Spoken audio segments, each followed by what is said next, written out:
A teoria celular.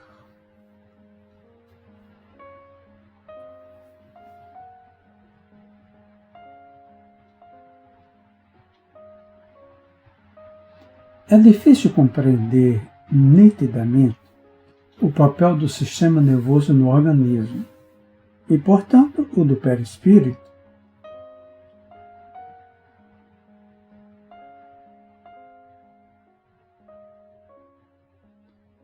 Se não possuirmos ideias bem precisas da maneira por que são constituídos os seres vivos.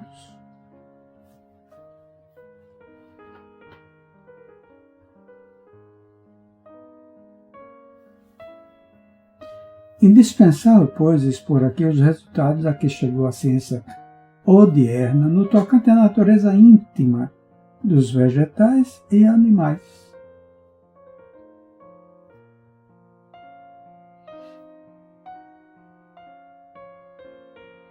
Médicos, naturalistas, filósofos falam constantemente de substâncias vivas, moléculas orgânicas, matéria organizada, tecidos de órgãos, etc.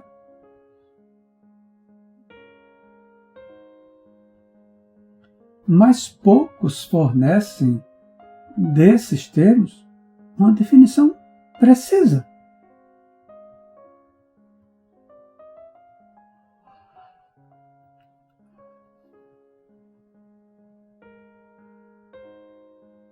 Nos animais superiores, nota-se carne, ossos, tendões e nervos, vasos, membranas, etc. De que se compõem essas peças tão variadas?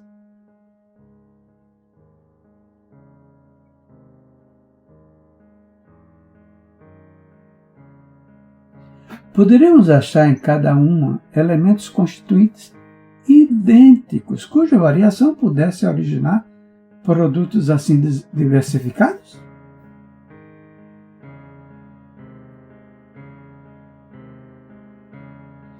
Eis o problema agora resolvido pela ciência.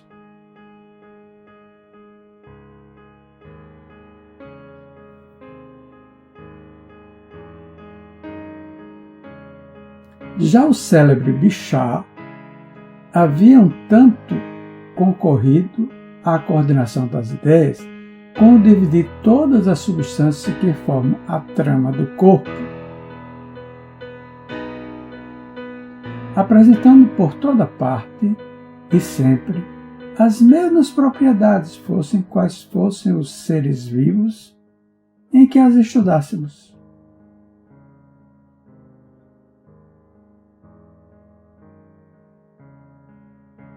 Vem depois a ideia emitida por Oken de ser os tecidos formados de elementos simples, constitutivamente semelhantes.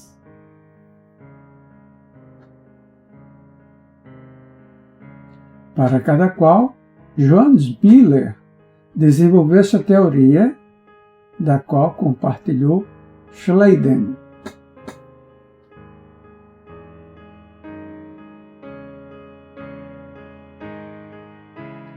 E por fim, Theodor Schwann demonstrou que todos os tecidos são formados de células.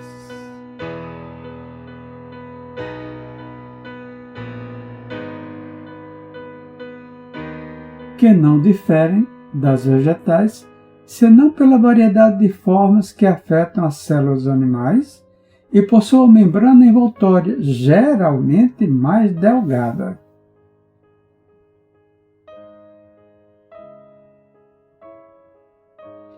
Destes, como dos trabalhos que lhe seguiram, resulta a certeza de provir o organismo de um vegetal ou de um animal qualquer da reunião, da associação de um número formidável de células.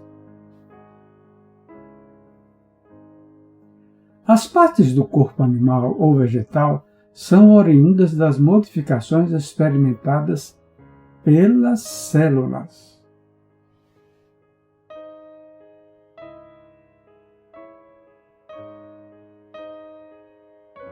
Em química, os produtos mais complexos podem ser reconduzidos aos elementos primários.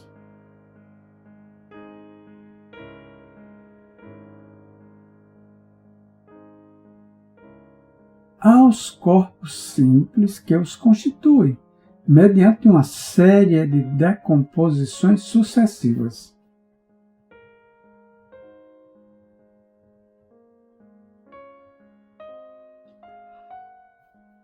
Assim também, na história natural, a célula aparece como último resíduo.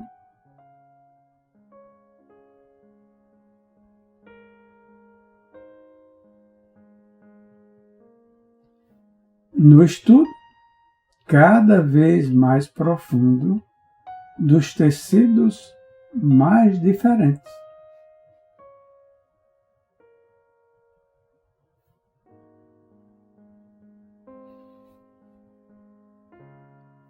É o elemento anatômico por excelência, a molécula orgânica com a qual se estruturam todos os seres vivos.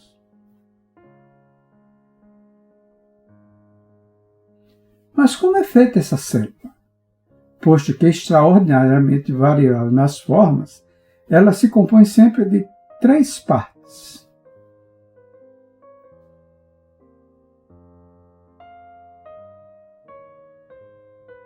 Um núcleo interior sólido, um líquido que banha esse núcleo e uma membrana que envolve o todo.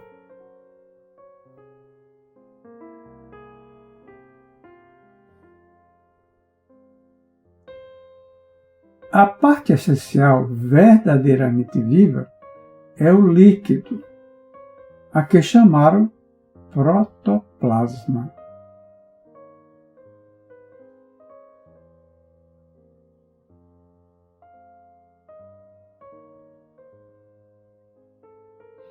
De sorte que este líquido gelatinoso constitui realmente o fundamento da vida orgânica.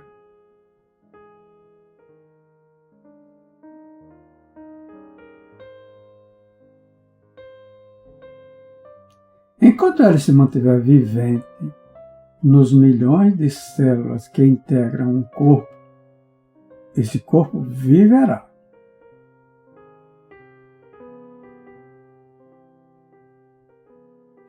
Se ele perecer numa parte qualquer de células componentes de um membro, o membro morrerá.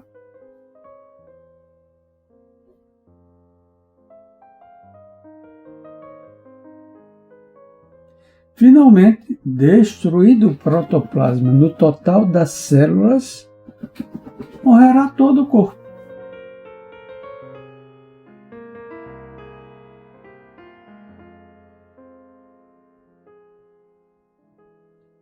A ser exata a teoria da evolução, a vida na Terra deveria ter começado pela formação do protoplasma.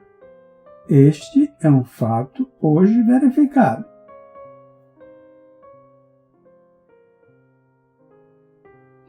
A exploração das grandes profundezas submarinas revelou a existência de uma substância gelatinosa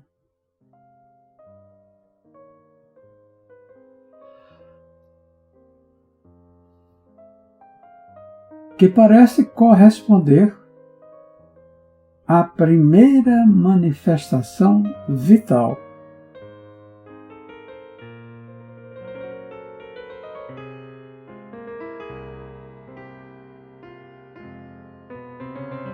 Os belos trabalhos de Haeckel, concernentes a esses seres rudimentares, confirmam plenamente as deduções de Darwin, dando ao transformismos uma base séria. As moneras, diz Haeckel, num artigo do Cosmos, são os seres mais simples que se possam imaginar.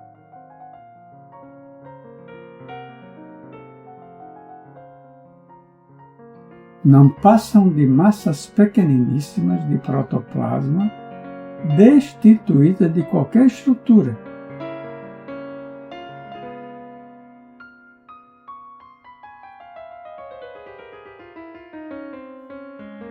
e cujos apêndices proteiformes preenchem, por sua vez, todas as funções vitais e animais.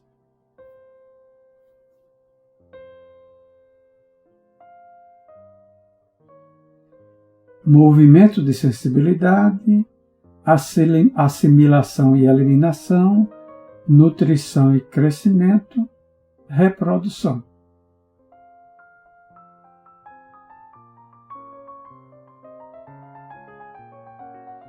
Consideradas do ponto de vista morfológico, seu corpo é tão simples quanto o de qualquer cristal.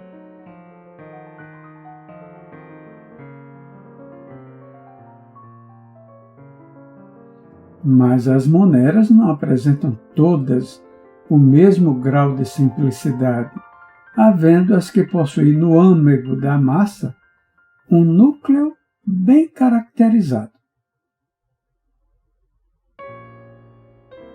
São as células nuas, chamadas amebas. Encontram-se na água comum e no sangue dos animais.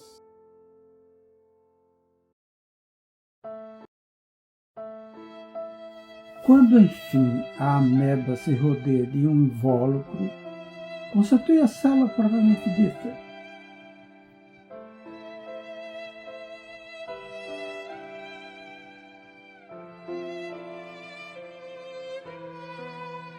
A reprodução celular opera-se de maneira simplíssima.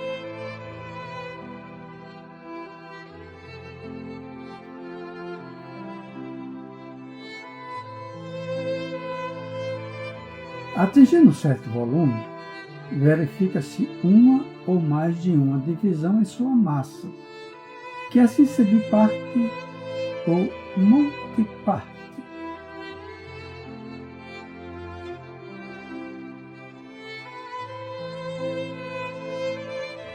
Cada parte, de per si, autonomiza, nutre-se, cresce e, a seu turno, engendra outras células. Às vezes sucede que as células nascidas da primeira não se separam e formam, então, uma série de células associadas.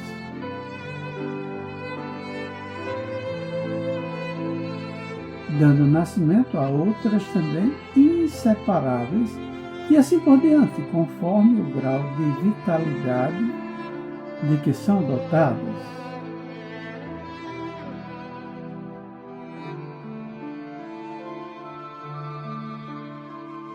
É o que ocorre com todos os vegetais, com os animais e com o homem.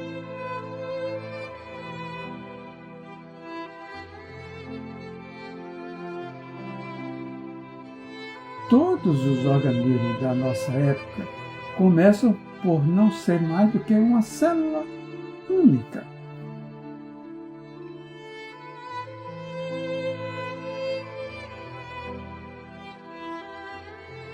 O ovo vegetal ou animal, e segundo a maior ou menor complexidade do ser nascitura,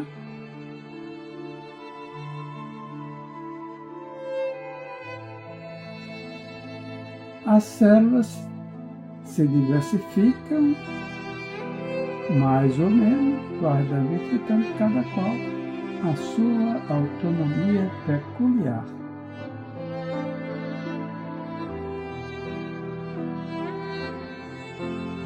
Mesmo nas associações mais complexas, as células constituintes de um ser vivo não perdem completamente a sua independência.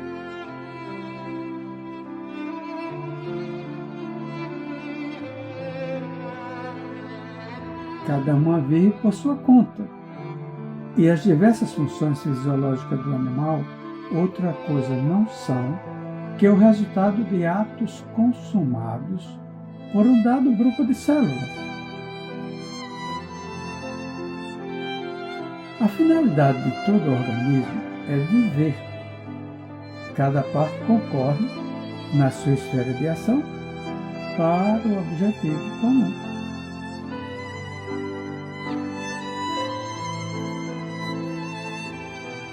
Pode comparar-se o corpo vivo à manufatura de uma fábrica.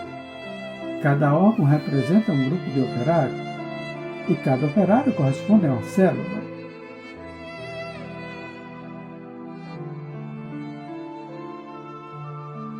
Os operários têm cada qual a sua tarefa especial e, uma vez reunidas as peças separadamente fabricadas, obtém-se o produto fabril.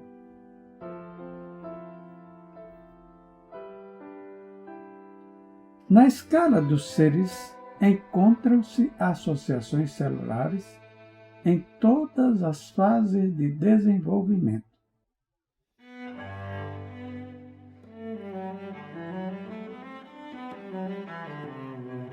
A este respeito, eis o que diz Isidore Geoffroy Saint-Hilaire.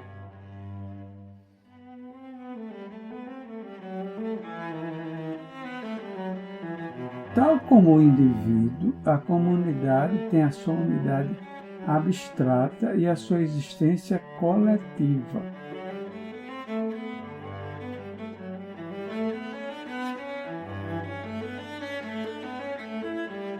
E uma reunião de indivíduos, muitas vezes numerosíssima, e, no entanto, pode ser considerada em si mesmo como um só indivíduo, como ser uno e não obstante composto.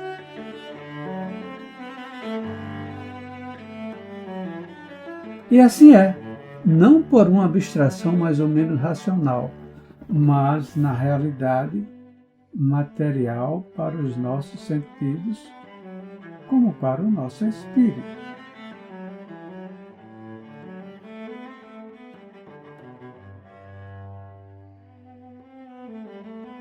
Constituída em ser organizado de partes contínuas e reciprocamente dependentes, fragmentadas de um mesmo conjunto,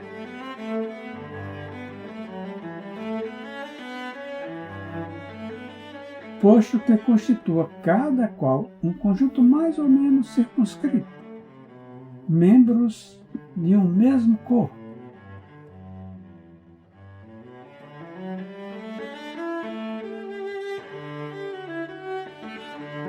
Ainda que possuindo cada qual um corpo organizado, um pequeno todo.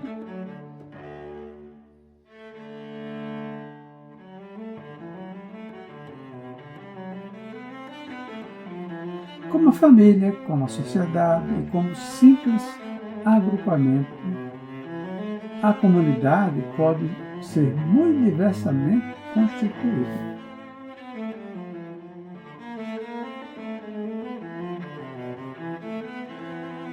A fusão anatômica e, por consequência, a solidariedade fisiológica dos seres assim reunidos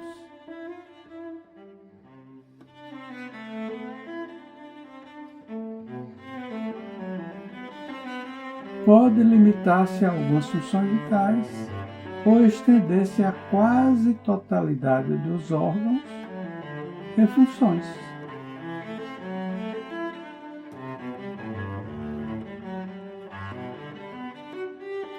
Pode igualmente apresentar-se em todos os graus intermédios, passando por matizes insensíveis de seres organizados,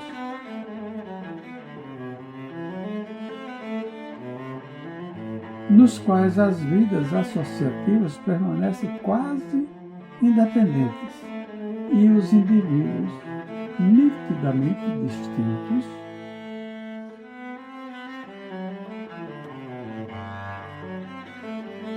e daí a outros em que os indivíduos se vão tornando de mais a mais dependentes e mistos,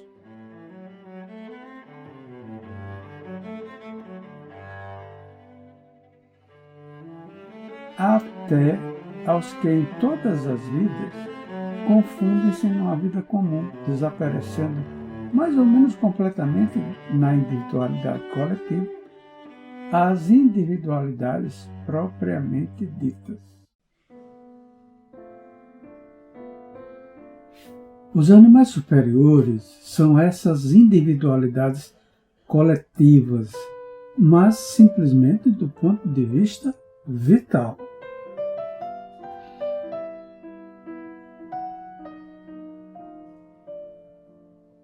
Vimos que a força vital é simultaneamente um princípio e um efeito.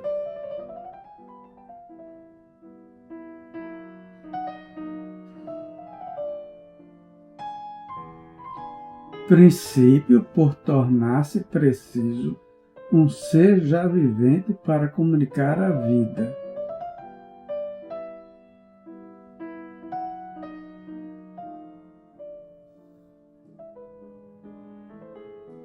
E efeito porque, uma vez completada a fecundação de um germe, as leis físico-químicas servem ao entretenimento da vida.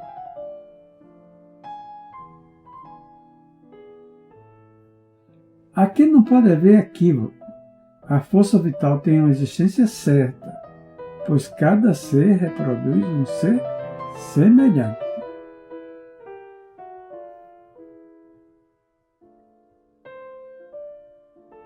De resto, supondo que chegássemos, por exemplo, a fabricar um músculo sensível,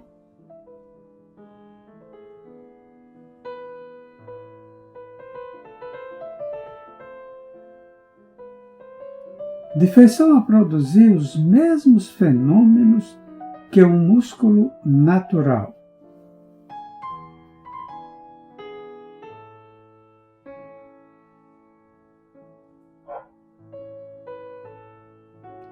Ele não poderia regenerar-se, como se dá incessantemente com o organismo vivo.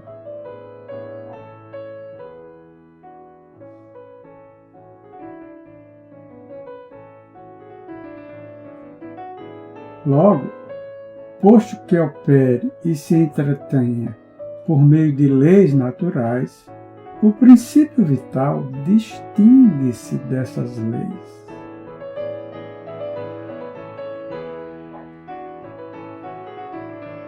Ele é uma força, uma transformação especial da energia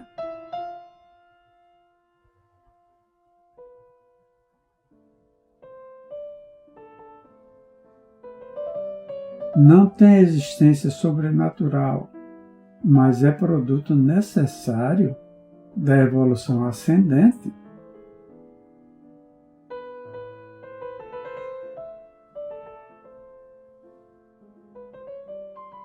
Degrau primário, não da organização, mas do entretenimento e da reparação da matéria viva.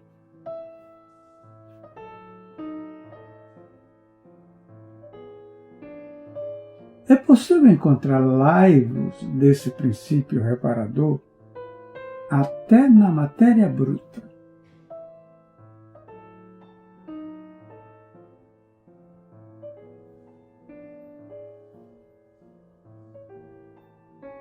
Haja visto o cristal que pode cicatrizar suas fraturas, como bem evidenciou Pasteur.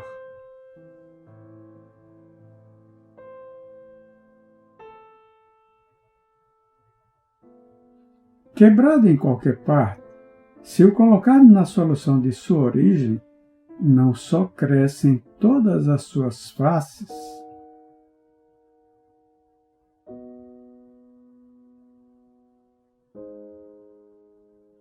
como desenvolve na parte avariada um trabalho ativíssimo, prestes reparando o estrago e restabelecendo a simetria. Colocando-se o soluto de uma substância violeta, por exemplo, vê-se distintamente o trabalho suplementar reclamado pelo refazimento das partes destruídas.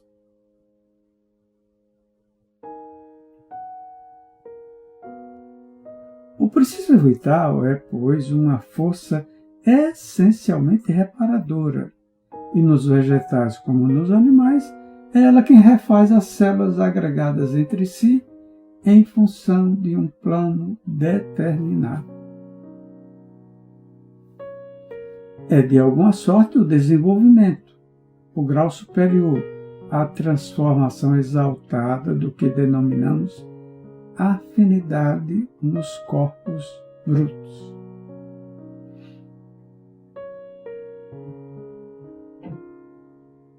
Ao demais, o fluido vital age também sobre as moléculas orgânicas, como o fluido magnético sobre as poeiras metálicas que origina o fantasma magnético.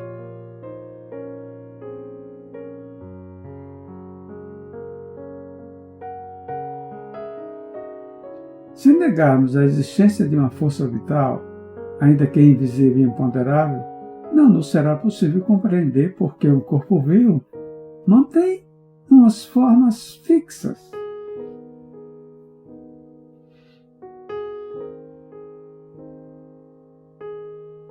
Invariáveis segundo a espécie, apesar da incessante renovação das moléculas desse corpo.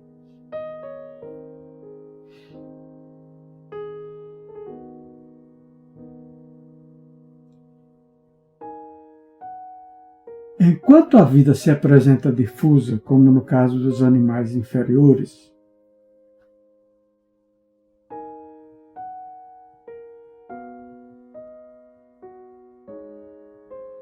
enquanto todas as células podem viver individualmente sem auxílio de outras, o princípio inteligente mal se revela nítido.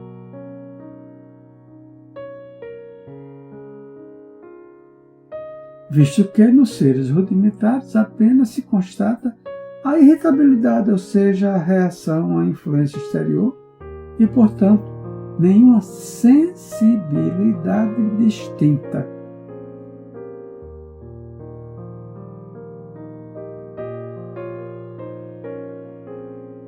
Mas tão depressa surge o sistema nervoso, desde o instante em que as funções animais nele se concentram,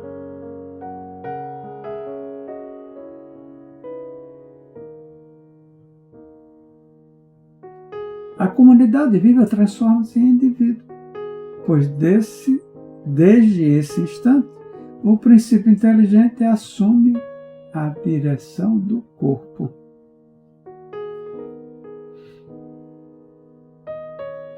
E manifesta a sua presença com os primeiros clarões do instinto.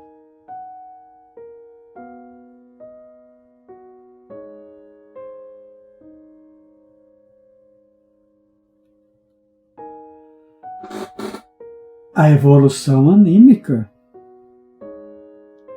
Gabriel Delany.